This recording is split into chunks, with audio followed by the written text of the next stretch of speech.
Bab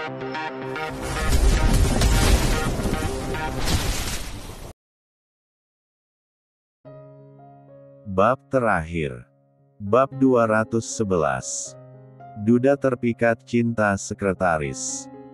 Teman-teman Julian dan Priscilla pun pada berdatangan ke rumah sakit. Mereka semua berbondong-bondong ingin melihat bayi Priscilla. Bahkan Rebecca yang baru saja sadar kemarin pun tak mau kalah. Dia juga merengek pada Stefan agar membawa dirinya ke ruangan Priscilla yang masih satu rumah sakit dengan tempatnya dirawat saat ini. Ceklek. Semua orang pun serempak menoleh ke arah pintu yang terbuka. Rebecca, ucap semuanya kaget melihat kedatangan Rebecca yang berada di kursi roda dengan Stefan yang mendorongnya. Selamat ya Prik, akhirnya lu jadi ibu juga. Ucap Rebecca kepada Priscilla memberikan ucapan selamat. Terima kasih Becca, lu udah sadar kok gak ada kasih tahu kita. Balas Priscilla yang tidak mengetahui kalau Rebecca sudah sadar. Gue gak sempat kasih tahu kalian, bukan Rebecca yang menjawab, tapi Stefan sendiri yang mengatakannya. Oh iya mana anak lu, gue boleh gendong gak? Tanya Rebecca mencari keberadaan anak Priscilla. Itu lagi digendong sama Salsa, tunjuk Priscilla pada Salsa yang tengah duduk memangku anak Priscilla. Salsa yang mengerti pun segera menghampiri mereka berdua, dia hendak menyerahkan Bani Johan tapi langsung ditahan oleh Stefan. Sayang perut kamu abis operasi loh, ucap Stefan mengingatkan Rebecca tentang kondisinya. Gak apa-apa mas udah kering juga lukanya, aku pengen gendong anak Priscilla, boleh ya, pinta Rebecca dengan memelas membuat Stefan yang melihat itu pun merasa tidak tega. Udah kasih aja adik gue gendong, ucap Antonio pada Stefan karena dia mengerti pasti adiknya itu mengingat anaknya yang sudah tiada. Baiklah, pasrah Stefan mengizinkan. Rebecca pun senang. Dia segera mengambil baby Johan dari gendongan Salsa dan memangkunya. Hai ganteng, nama kamu siapa Ham? Ucap Rebecca mengajak baby Johan berbicara. Nama aku Yohanes Loman Wiranata Aunti, panggilannya Johan, jawab Priscilla memberitahu nama anaknya. Ih nama yang ganteng, balas Rebecca. Tangannya mengelus pipi baby Johan yang terasa sangat lembut, dia jadi mengingat calon anaknya yang telah tiada, mungkin seandainya masih ada anaknya akan seperguruan baby Johan, mengingat itu membuat air mata Rebecca menetes, semua orang yang ada di sana pun ikut merasakan kesedihan Rebecca, mereka semua pada diam. Bahkan Angel, Bril dan juga Hero yang tengah asik main pun ikutan hening. Sayang, Stefan berjongkok di hadapan Rebecca. Rebecca tersadar, dia segera menghapus air matanya. Ini, makasih ya udah izinkan aku untuk menggendongnya. Rebecca segera menyerahkan baby Johan dan langsung diterima oleh Julian. Kita kembali ke kamar aja ya, ajak Stefan yang tak ingin istrinya semakin merasa bersedih ketika berada di sana. Rebecca mengangguk, dan Stefan pun segera mendorong kembali kursi roda istrinya untuk pergi dari sana. Kita kembali ke kamar dulu, istriku baru pulih perlu banyak istirahat, ucap Stefan pada teman-temannya. Iya abis ini kita akan mampir ke sana kok, balas Elina dan diangguki yang lain. Bril kamu di sini dulu ya sama om tante, nanti minta antar Om Nio buat antar ke kamar Momi, ucap Stefan pada anaknya yang masih asik bermain. Iya Pi, balas Bril. Stefan pun segera membawa Rebecca pergi dari sana, sedangkan mereka semua pun pada menghapus air mata yang ada di sudut mata mereka setelah kepergian Rebecca dan Stefan karena mereka ikutan bersedih. Bab 212. Stefan dan Rebecca sudah kembali ke ruang perawatan Rebecca. dia kembali mengendong Rebecca agar berbaring di atas bankar. "Mas, aku pengen lihat makam anak kita," pinta Rebecca pada Stefan. "Iya, nanti Mas akan ajak kamu ke sana, tapi setelah kamu keluar dari rumah sakit.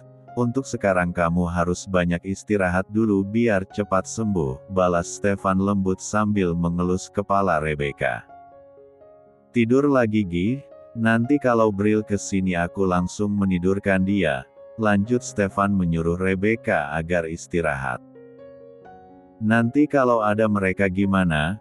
Masak mereka mampir ke sini aku malah tidur," balas Rebecca yang mengingat kalau saudara dan teman-temannya hendak mampir ke sini. "Sudah kamu tidur saja, mereka pasti juga mengerti kalau kamu baru sadar dari koma dan membutuhkan waktu istirahat yang banyak," balas Stefan tetap menyuruh Rebecca untuk istirahat. "Tapi aku juga pengen ngobrol sama Kak Nio," balas Rebecca lagi. "Iya, nanti Nio aku suruh tetap di sini, jangan pergi sampai kamu bangun. Udah tidur kamu ini harus banyak istirahat," paksa Stefan, karena kalau tidak dipaksa Rebecca akan tetap kekeh gak mau tidur. Dasar pemaksa," dengus Rebecca.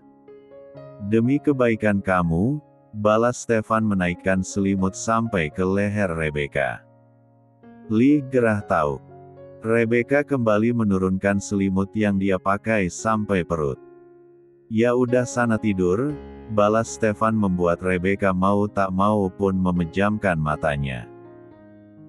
Stefan dengan sabar menunggu sampai Rebecca benar-benar tidur, dan setelah memastikan Rebecca tidur beneran dia pun pindah ke sofa untuk mengerjakan pekerjaannya yang sudah menggunung. Apalagi sekarang Julian juga sibuk mengurus istri dan anaknya, jadi membuat perusahaan kalang kabut tidak ada Stefan juga Julian di sana. Stefan sudah meminta bantuan Alex agar untuk sementara membantu di perusahaan, dan Alex pun mengiyakan permintaan Stefan meskipun dia tidak terlalu paham tentang masalah perusahaan, tapi dia masihlah sedikit-sedikit mengerti. Hari berlalu begitu cepat. Hari ini Rebecca sudah diperbolehkan pulang dari rumah sakit, tapi 3 hari lagi dia harus kembali kontrol ke rumah sakit. "Mas, ingat janji kamu," ucap Rebecca yang duduk di samping Stefan. "Iya Mas, gak mungkin lupa sayang. Pak, kita ke makam keluarga saya dulu," ucap Stefan pada Pak Sopir. "Baik Tuan," balas Pak Sopir dan membelokkan mobilnya menuju arah makam bukan ke arah mansion Stefan. "Ingat ya, nanti kamu sedih boleh tapi jangan larut-larut. Aku gak suka kalau lihat kamu sedih-sedih terus," ucap Stefan memperingati Rebecca sebelum mereka sampai di makam. "Iya Mas. Aku juga ingat kok pesan anak kita kalau aku gak boleh sedih. Walaupun kalau boleh jujur aku masih belum ikhlas atas kepergiannya," balas Rebecca. "Dengan berjalannya waktu, kita mungkin bisa ikhlas menerima semua ini. Mungkin Tuhan lebih sayang sama anak kita," balas Stefan merangkul bahu Rebecca. "Tapi kenapa juga rahimku harus diambil?" balas Rebecca mendongakkan kepalanya dengan mata yang berkaca-kaca. "Gak boleh gitu.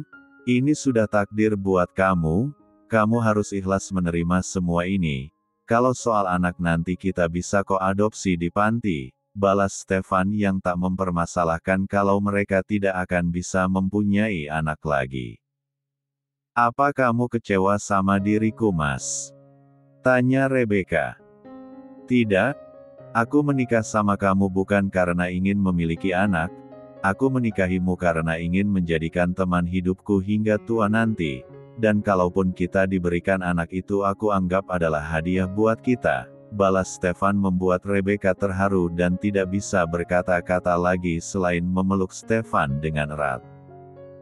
"Aku mencintaimu sangat, jangan pernah berpikir yang macam-macam," lanjut Stefan mengecup kening istrinya penuh cinta. Bab 213. Stefan dan Rebecca sudah sampai di depan makam anak mereka yang bertuliskan nama Brian Razov Kasano. Rebecca tidak berkata apa-apa, tapi dia langsung duduk memeluk batu nisan anaknya erat. Stefan yang mengerti pun hanya merangkul pundak istrinya. Dia tahu bagaimana perasaan istrinya yang sama seperti dirinya. Maafkan Momi sayang, maafkan Momi yang tidak bisa menjaga kamu dengan baik sampai-sampai kamu tidak bisa melihat indahnya dunia bersama Momi, ucap Rebecca dengan air mata yang mulai menetes. Momi sayang sama kamu sayang, Momi kangen sama kamu hiks, lanjut Rebecca menangis. Stefan membiarkan saja istrinya menangis, tapi nanti setelah pulang tidak akan Stefan biarkan istrinya menangis lagi. Biarlah di sini Rebecca mencurahkan semua isi hatinya agar dia lega. Lama Rebecca menangis, hingga membuat dia kelelahan dan hampir pingsan jika saja Stefan tak langsung menyanggah tubuhnya. Rebecca baru saja diizinkan pulang dari rumah sakit, tapi sudah menangis dalam kurun waktu yang lama dan mungkin banyak berpikir juga sehingga membuat daya tubuhnya lemah kembali. Stefan langsung membopong tubuh istrinya pergi ke mobil dan langsung menyuruh sopir untuk segera pergi ke rumahnya. Seharusnya tadi aku tak membiarkanmu menangis terlalu lama di sana sampai-sampai kamu harus pingsan seperti ini, batin Stefan menyesal. Pak ada minyak kayu putih gak? Tanya Stefan pada Pak sopir. Tidak ada tuan, tapi ini ada X-Care, jawab Pak sopir sambil menyerahkan minyak aromaterapi. Stefan pun menerimanya dan langsung mengoleskannya di pelipis Rebecca serta meletakkannya di depan hidung Rebecca agar Rebecca bisa mencium aromanya. Brian maafkan Momi nak, maafkan Momi, ucap Rebecca dalam pingsannya. Sayang, ini Mas ayo bangun, ucap Stefan sambil menepuk pipi Rebecca dengan lembut agar Rebecca cepat sadar. Mas. Rebecca membuka matanya dan langsung memeluk tubuh Stefan erat sambil kembali terisak dalam pelukan Stefan. Ses. Udah ya jangan nangis kamu baru sembuh loh, nanti bisa pingsan lagi, ucap Stefan menenangkan istrinya. Anak kita mas, anak kita udah gak ada mas hiks, tangis Rebecca kembali pecah. Kita doakan saja ya dari sini. Mas juga sedih tapi kita tidak bisa berbuat apa-apa, ini sudah menjadi takdir anak kita. Tenang ya jangan sedih seperti ini, Mas sakit kalau melihat kamu seperti ini sayang, ucap Stefan menenangkan Rebecca.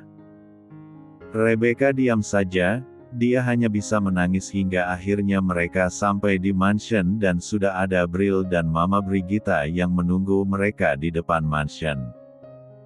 Momi, teriak Bril berlari menghampiri mobil Stefan. Momi kenapa nangis? Tanya Bril yang melihat Rebecca menangis. Ayo kita masuk, nanti aja ya di dalam ngobrolnya biar Momi istirahat dulu, ucap Stefan lembut pada anaknya dan diangguki Bril. Stefan pun langsung mengendong Rebecca memasuki mansion, dan membawanya langsung ke kamar mereka yang sudah beberapa hari tidak ditempati. Sesudah ya jangan nangis lagi, kan ada Bril di sini, ucap Stefan setelah mendudukkan Rebecca di atas ranjang. Momi jangan sedih nanti Bril jadi ikutan sedih, ucap Bril yang sudah menaiki ranjang dan duduk di samping Rebecca. Momi adek pasti udah bahagia loh di sana. Nanti pasti kita bertiga akan ketemu di surga sama adek, ucap Bril lagi membuat Rebecca langsung menoleh ke arahnya. Bab 214. Momi jangan sedih lagi ya, Bril sayang sama Momi, juga sayang sama adek, tapi Bril tidak ingin melihat Momi sedih seperti ini, lanjut Bril menatap Rebecca dalam. Mendengar semua yang Bril katakan membuat hati Rebecca menghangat, dia langsung memeluk tubuh Bril erat dan mengucapkan kata maaf karena sudah membuat Bril sedih. Maafkan Momi sayang, maafkan Momi, ucap Rebecca meminta maaf pada Bril. Mommy tidak salah kok, Bril tahu Mommy pasti akan sedih. Bril juga seperti itu waktu pertama kali tahu kalau calon adik Bril sudah tidak ada. Tapi sama Oma Bril selalu dikasih kata-kata penenang sehingga Bril bisa tabah menerima semua ini. Balas Bril membuat Rebecca melepaskan pelukannya dan menatap Bril. Anak Mommy sudah besar ternyata ia bisa berbicara seperti itu. Mommy sayang Bril, jangan pernah benci sama Mommy. Hanya Bril dan Papi yang Mommy punya. Mommy sayang sama kalian. Balas Rebecca membuat Stefan pun tersenyum karena istrinya perlahan bisa mengikhlaskan kepergian anak mereka. Nah sayang-sayangnya Papi gak boleh sedih lagi ya. Nanti kalau kalian sedih pasti adek Brian di sana juga akan sedih, ucap Stefan menghampiri mereka berdua. Cini peluk Papi. Stefan merentangkan tangannya membuat Bril juga Rebecca langsung memeluk Stefan. Terima kasih Tuhan, Engkau sudah memberikan malaikat dan bidadari yang cantik kepadaku. Aku janji akan menjaga dan membahagiakan mereka berdua, ucap Stefan dalam hatinya. Aku ikhlaskan semua yang telah pergi meskipun sangat sulit untukku menerimanya. Tapi aku yakin semua ini memang sudah takdir yang kau tuliskan dalam kehidupan hamba, lanjutnya. Stefan bergantian menciumi kening anak serta istrinya. Dia berharap kalau musibah ini adalah musibah yang Tuhan berikan terakhir untuk keluarganya. Dia ingin anak dan istrinya selalu hidup bahagia bersama dengannya. Hari pun berganti begitu cepat, perlahan meskipun sulit Rebecca mulai bisa menerima semuanya. Dia sudah ikhlas atas kepergian anaknya, meskipun setiap minggu pasti dia akan datang ke makam anaknya untuk menjenguk, tapi setidaknya dia sudah tidak pernah menangis lagi karena merindukan anaknya. Sekarang Rebecca menjadi semakin fokus pada Bril dan Stefan. Bril sangat bahagia karena dia bisa merasakan kasihan sayang yang dulu tidak pernah dia dapatkan dari peran ibu. Mommy Bril abis pulang sekolah nanti mau main ke tempat Angel ya mumpung dia belum balik ke London, ucap Bril meminta izin pada Mommy di saat mereka tengah melakukan sarapan pagi. Iya boleh tapi kamu gak boleh nakal ya di sana. Nanti biar Mommy suruh sopir untuk membawakan baju ganti buat kamu, balas Rebecca mengizinkan. Sayang aku langsung berangkat ya mau ada meeting abis ini takut telat kalau sarapan di rumah, pamit Stefan yang baru turun dari kamar. Iya mas ini aku udah siapin bekal buat kamu kok biar bisa kamu makan di mobil, balas Rebecca menyerahkan bekal buat Stefan dan Stefan pun menerimanya. Terima kasih istriku, Kap. Bril ayo sayang kita berangkat, nanti papi telat, ajak Stefan pada Bril yang sudah selesai makan. Oke Pi, bye mom Bril sekolah dulu, jangan rindu Bril ya, pamit Bril pada Rebecca dan mereka berdua pun langsung pergi meninggalkan rumah. Rebecca mengantar mereka sampai di depan rumah. Dia menatap kepergian mobil Stefan yang mulai berjalan meninggalkan area rumah mereka. Semoga tidak ada lagi kesedihan di kemudian hari. Aku berharap keluarga kecilku akan terus bahagia seperti ini, gumam mereka menatap mobil Stefan. Kebahagiaan itu kita sendiri yang buat, begitu juga masalah. Masalah itu pasti ada karena tidak ada hidup yang tanpa masalah. Pasti akan ada saja masalah silih berganti, tergantung kita bisa apa tidak menjalaninya. Begitu juga dalam rumah tangga, pasti akan ada masalah yang datang dan kunci keharmonisan dalam rumah tangga itu adalah komunikasi. Komunikasi itu sangat penting maka dari itu kita harus saling menjaga komunikasi kita dalam berkeluarga agar keluarga tetap harmonis dan bahagia. Akhir dari perjalanan cinta sang duda, dengan sang sekretarisnya. Semoga bisa menghibur kalian semua. Selesai.